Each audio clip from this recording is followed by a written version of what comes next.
Hi hello friends, ಎಲ್ಲರಿಗೂ ನಮಸ್ಕಾರ. ಎಲ್ಲರೂ ಹೇಗಿದ್ದೀರಾ? ಚೆನ್ನಾಗಿದ್ದೀರಾ ಅನ್ಕೊತೀನಿ. ನಾನು ಕೂಡ ಚೆನ್ನಾಗಿದ್ದೀನಿ. ಬನ್ನಿ, ಇವತ್ತು ಒಂದು ಕುರ್ಕುರೆ ತಿಂಡೆ ಮಾಡೋಣ. ಸಾಯಂಕಾಲ ಸ್ನ್ಯಾಕ್ಸ್ನಾಗಿ ತಿನ್ನೋಕ್ಕೆ ತುಂಬ ಚೆನ್ನಾಗಿರುತ್ತೆ. ಅಕ್ಕಿ ಹಿಟ್ಟಲ್ಲಿ ಮಾಡೋದು ತುಂಬ ಟೇಸ್ಟಿಯಾಗಿರುತ್ತೆ. ನೋಡಿ ಎಷ್ಟು ಚೆನ್ನಾಗಿ ಬಂದಿದೆ ಅಂತ. ಟೀ ಜೊತೆಗೆ ಮಕ್ಕಳಿಗೆ ತಿನ್ನೋಕ್ಕೆ ಸಾಯಂಕಾಲ ತುಂಬ ಚೆನ್ನಾಗಿರುತ್ತೆ. ಬನ್ನಿ, ಇವಾಗ ಯಾವ ಥರ ಮಾಡೋದು ಅಂತ ನೋಡೋಣ. ನೋಡೋಕ್ಕಿಂತ ಮುಂಚೆ ನಮ್ಮ ಚಾನಲ್ ಯಾರೆಲ್ಲ ಸಬ್ಸ್ಕ್ರೈಬ್ ಮಾಡ್ಕೊಂಡಿಲ್ಲ ಸಬ್ಸ್ಕ್ರೈಬ್ ಮಾಡ್ಕೊಳ್ಳಿ, ಹಾಗೆ ಬೆಲ್ ಐಕನ್ನು ಒತ್ತಿ, ಹಾಗೆ ಒಂದು ಲೈಕ್ ಮಾಡಿ. ನೋಡಿ ಎಷ್ಟು ಚೆನ್ನಾಗಿ ಬಂದಿದೆ ಅಂತ. ಈ ಥರ ತೂತು ಹಾಕೋದ್ರಿಂದ ಚೆನ್ನಾಗಿ ಬರುತ್ತೆ. ಬನ್ನಿ ಇವಾಗ ಯಾವ ಥರ ಮಾಡೋದಂತ ನೋಡೋಣ. ತುಂಬ ಟೇಸ್ಟಾಗಿ ಬಂದಿದೆ. ನೋಡಿ, ಇಲ್ಲಿ ನಾನು ಇಷ್ಟು ಚಿಕ್ಕ ಚಿಕ್ಕದಾಗಿರೋ ಆಲೂಗಡ್ಡೆನ ನಾನು ಬೇಯಿಸಿ ಇಟ್ಕೊಂಡಿದ್ದೀನಿ 5. ಮತ್ತು ಅದು ಪುದೀನ ತೊಗೊಂಡಿದ್ದೀನಿ. ಪುದೀನ ಫ್ಲೇವರ್ ಚೆನ್ನಾಗಿರುತ್ತೆ ಅಂತ ಪುದೀನ ತೊಗೊಂಡಿದ್ದೀನಿ. ಇಲ್ಲಿ ಸ್ವಲ್ಪ ಕೊತ್ತಂಬರಿನ ತೊಗೊಂಡಿದ್ದೀನಿ, ಕರಿಬೇವನ್ನ ತೊಗೊಂಡಿದ್ದೀನಿ, ಟೇಸ್ಟು ತುಂಬ ಚೆನ್ನಾಗಿ ಬರುತ್ತೆ ಅಂತ. ಸಣ್ಣ ಕಪ್ಪಲ್ಲಿ 1 ಕಪ್ಪು ನಾನು ಮೈದಾ ಹಿಟ್ಟನ್ನ ತೊಗೊಂಡಿದ್ದೀನಿ. ಈ ದೊಡ್ಡ ಕಪ್ಪಲ್ಲಿ 1 ಕಪ್ಪು ಅಕ್ಕಿ ಹಿಟ್ಟನ್ನ ತೊಗೊಂಡಿದ್ದೀನಿ. ರುಚಿಗೆ ತಕ್ಕಷ್ಟು ಉಪ್ಪನ್ನು ತೊಗೊಂಡಿದ್ದೀನಿ. ಮಾಡೋಕ್ಕಿಲ್ಲಿ ಎಣ್ಣೆನ ತೊಗೊಂಡಿದ್ದೀನಿ. ನೋಡಿ, ಅಕ್ಕಿ ಹಿಟ್ಟು ನಾನು ತೊಗೊಂಡಿರೋಂಥ 1 ಕಪ್ ಹಾಕ್ಕೊಂಡಿದ್ದೀನಿ, ಮೈದಾ ಹಿಟ್ಟು 1 ಕಪ್ ಹಾಕ್ಕೊಂಡಿದ್ದೀನಿ. ಈಗ ರುಚಿಗೆ ತಕ್ಕಷ್ಟು ಉಪ್ಪನ್ನು ಹಾಕ್ಕೊಳ್ಳೋಣ. ಈಗ ನೋಡಿ, ಇದನ್ನು ಮಿಕ್ಸ್ ಮಾಡ್ಕೊಳ್ಳೋಣ. ಉಪ್ಪು ಹಾಕಿ ಇದನ್ನು ಮಿಕ್ಸ್ ಮಾಡಿಕೊಂಡು, ಇಲ್ಲಿ ನಾವೀಗ ಆಲೂಗಡ್ಡೆನ ಬೇಯಿಸಿಟ್ಕೊಂಡಿದ್ವಲ್ಲ, ಇದನ್ನು ಮಿಕ್ಸಿ ಮಾಡ್ಕೊಳ್ಳೋಣ. ಆಲೂಗಡ್ಡೆ ಮತ್ತು ಕರಿಬೇವು ಮತ್ತು ಕೊತ್ತಂಬರಿ, ಇಲ್ಲಿ ನಾನು ತೊಗೊಂಡಿರೋಂಥ ಪುದೀನ ಕೂಡ ಹಾಕ್ತಾಯಿದ್ದೀನಿ. ತುಂಬ ಚೆನ್ನಾಗಿರುತ್ತೆ. ಇದನ್ನೆಲ್ಲ ಇವಾಗ ರುಬ್ಕೊಂಡು ಬರಬೇಕು. ನೋಡಿ, ಇದು ಪೇಸ್ಟ್ ಮಾಡ್ಕೊಂಡು ಬಂದಿದೆ. ನೋಡಿ, ಈ ಥರ ಆಗಬೇಕು. ಇದನ್ನು ನಾವು ಹಿಟ್ಟಲ್ಲಿ ಹಾಕ್ಕೊಂಡು ಇವಾಗ ಮಿಕ್ಸ್ ಮಾಡ್ಕೊಳ್ಳೋಣ. ನೋಡಿ, ಇದನ್ನು ಹಾಕ್ಕೊಂಡು ಇದರಲ್ಲಿ ಫಸ್ಟು ನಾವು ಕಲಿಸ್ಕೋಬೇಕು. ಆಮೇಲೆ ನೀರು ಬೇಕಂದರೆ ಹಾಕ್ಕೊಳ್ಳೋಕ್ಕಾಗುತ್ತೆ. ನೋಡಿ, ಇವಾಗ ಸ್ವಲ್ಪ ನೀರು ಹಾಕ್ಕೊಂಡು ನಾನು ಕಲಿಸ್ಕೊತಾ ಇದ್ದೀನಿ. ಫಸ್ಟು ಆ ಪೇಸ್ಟಲ್ಲಿ ಆಲೂಗಡ್ಡೆ ಪೇಸ್ಟ್ ಏನಿತ್ತಲ್ಲ ಅದರಲ್ಲಿ ನಾನು ಕಲಿಸ್ಕೊಂಡಿದ್ದೀನಿ. ಇವಾಗ ಚೂರು ನೀರು ಹಾಕ್ಕೊಂಡು ನಾನು ಇದನ್ನು ಗಟ್ಟಿಯಾಗಿ ಕಲಿಸ್ಕೊತೀನಿ. ಈಗ ನೋಡಿ, ಹಿಟ್ಟು ಈ ಥರ ಗಟ್ಟಿಯಾಗಿ ಇದನ್ನು ನಾದ್ಕೋಬೇಕು. ಇವಾಗ ಹಿಟ್ಟು ನಾನು ನಾದಿದ್ದಾಗಿದೆ. ಇವಾಗ ಇದನ್ನು ಲಟ್ಸೋಣ.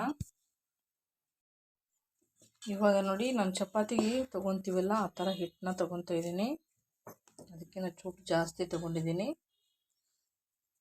ಇದನ್ನು ರೌಂಡಾಗಿ ಉಂಡೆ ಮಾಡ್ಕೊತೀನಿ. ಈಗ ನೋಡಿ, ಇಲ್ಲಿ ನಾನು ಇಷ್ಟು ದಪ್ಪ ಉಂಡೆನ ಮಾಡ್ಕೊಂಡಿದ್ದೀನಿ. ಅದ್ರ ಮೇಲೆ ಸ್ವಲ್ಪ ಹಿಟ್ಟನ್ನ ಉದುರಿಸ್ಕೊಂಡು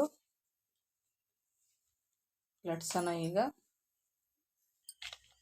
ನೋಡಿ, ನಾನಿಲ್ಲಿ ಲಟ್ಟಿಸ್ತಾ ಇದ್ದೀನಿ. ಇವಾಗ ತುಂಬ ತೆಳುವಾಗಿಯೂ ಬೇಡ, ತುಂಬ ದಪ್ಪಾಗಿಯೂ ಬೇಡ, ಮೀಡಿಯಮ್ ಆಗಿ ನೀಟಾಗಿ ಇದನ್ನು ಲಟ್ಟಿಸ್ಕೋಬೇಕು. ನೋಡಿ, ನಾನು ಇಷ್ಟು ದೊಡ್ಡದಾಗಿ ಮಾಡ್ಕೊಂಡಿದ್ದೀನಿ. ಆ ಸ್ಪೂನ್ ಬರುತ್ತಲ್ಲ ಅದರಲ್ಲಿ ಬೇಕಾದರೆ ನೀವು ಹಾಕೋಬೋದು. ನಾನು ಇವಾಗ ಕಡ್ಡಿಯಲ್ಲೇ ಈ ಥರ ಎಲ್ಲ ತೂತು ಮಾಡ್ಕೊತೀನಿ. ಫುಲ್ಲು ರೌಂಡಾಗೆ ಹೆಂಗಂದ್ರೆ ಹಂಗೆ ತೂತು ಮಾಡ್ಬೋದು. ತೂತು ಮಾಡೋದ್ರಿಂದ ಚೆನ್ನಾಗಿ ಎಣ್ಣೆಯಲ್ಲಿ ಕರಿಬೋದು, ಫ್ರೈ ಆಗುತ್ತೆ, ಹಾಗೆ ಮತ್ತು ಉಬ್ಬಿ ಬರಲ್ಲ ಅಂತ ನಾನು ಇದನ್ನೆಲ್ಲ ತೂತು ಮಾಡ್ತೀನಿ. ಇವಾಗ ನೋಡಿ, ಇದು ನಾನೆಲ್ಲ ತೂತು ಮಾಡಿದ್ದೀನಿ. ಈ ಥರ ನಾನು ಕಟ್ ಮಾಡ್ಕೊತಾ ಇದ್ದೀನಿ. ನೋಡಿ, ಈ ಥರ ಇದನ್ನೆಲ್ಲ ರೌಂಡಾಗಿ ಒಂದೇ ಸೈಜಲ್ಲಿ ಕಟ್ ಆಗುತ್ತಲ್ವ, ಈ ಥರ ಕಟ್ ಮಾಡ್ಕೊಳ್ಳೋಣ. ನೋಡಿ, ಇದು ಎಲ್ಲ ಕಟ್ ಮಾಡಾಯಿತು. ಈ ಉಳಿದಿರೋ ಹಿಟ್ಟು ಕೂಡ ನಾವು ಇನ್ನೂ ಮಾಡೋ ಹಿಟ್ಟಿರುತ್ತಲ್ಲ ಅದ್ರ ಜೊತೆಗೆ ಸೇರಿಸ್ಕೋಬೇಕು. ಹಿಟ್ಟು ವೇಸ್ಟ್ ಮಾಡಬಾರ್ದು. ನೋಡಿ, ಇವಾಗ ಚೆನ್ನಾಗಿರೋ ಕುರ್ಕುರೆನ ರೆಡಿ ಆಗುತ್ತೆ. ಕಟ್ ಮಾಡಿ ಇಟ್ಕೊಂಡಾಯಿತು. ಎಲ್ಲನೂ ಇವಾಗ ಇದೇ ಥರ ಮಾಡಿ ಎಣ್ಣೆಯಲ್ಲಿ ಬಿಟ್ಕೋಬೇಕು. ಒಂದೇ ಸರ್ತಿ ಮಾಡಿ ಇಟ್ಕೊಂಡು ಎಣ್ಣೆಯಲ್ಲಿ ಬಿಟ್ಕೋಬೇಕು. ಇದನ್ನು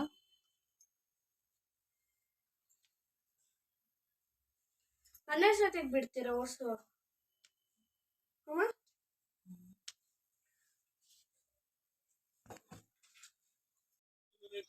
ನೋಡಿ, ನಾನು ಇಲ್ಲೆಲ್ಲ ರೆಡಿ ಮಾಡಿ ಇಟ್ಕೊಂಡಿದ್ದೀನಿ. ಇವಾಗ ಇಲ್ಲಿ ಎಣ್ಣೆ ಕೂಡ ಕಾದಿದೆ. ಇವಾಗ ಒಂದೊಂದಾಗಿ ಬಿಡ್ತೀನಿ. ಸಣ್ಣ ಉರಿಯಲ್ಲೇ ಇದನ್ನು ಫ್ರೈ ಮಾಡ್ಕೋಬೇಕು.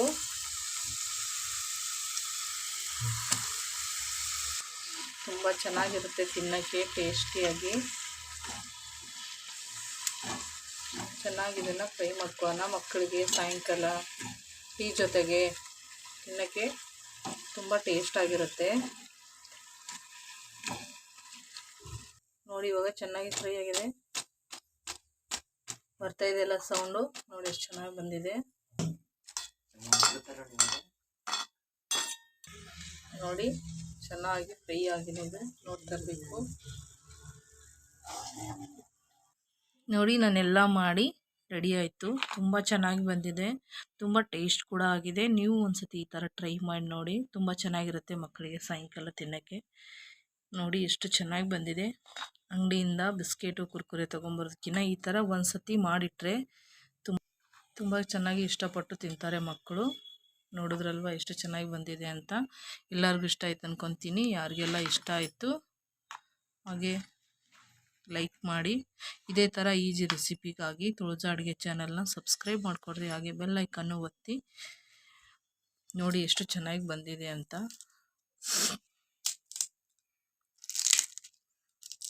ನೋಡಿ ತುಂಬ ಸೂಪರಾಗಿರುತ್ತೆ, ಮಕ್ಕಳಿಗೆ ಕೂಡ ತುಂಬ ಇಷ್ಟ ಆಗುತ್ತೆ ತಿನ್ನೋಕ್ಕೆ. ವಿಡಿಯೋ ನೋಡಿದ್ದಕ್ಕಾಗಿ ಎಲ್ಲರಿಗೆ ಧನ್ಯವಾದಗಳು.